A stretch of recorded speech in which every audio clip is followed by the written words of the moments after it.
Minutes.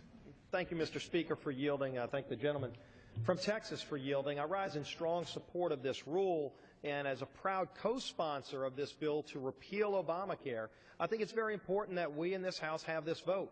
And yes, we've had this vote many times.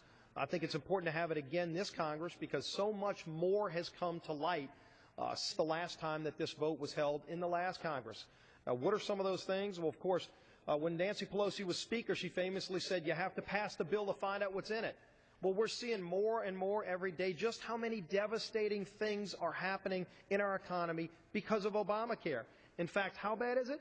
It's so bad that one of the Senate architects of the bill, Senator Max Baucus, said, I see a huge train wreck coming down. Now, when they were in the back room writing this bill, he was the guy with the pen. He wrote the bill in the Senate, and he said it's a train wreck coming down.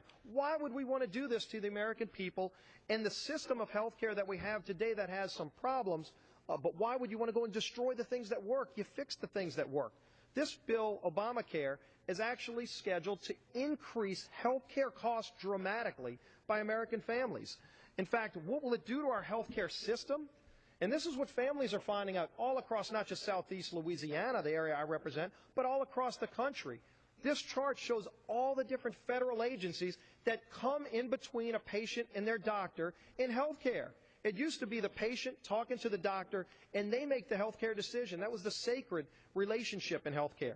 Now you've got all these federal agencies, and who's at the top? The IRS. The IRS is the enforcement arm of Obamacare.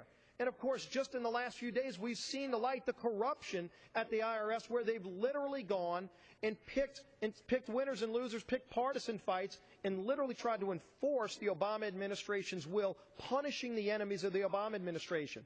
This is not the agency that should be running health care. We need to repeal this law and go fix the real problems in health care, and I yield back. The gentleman's time's expired.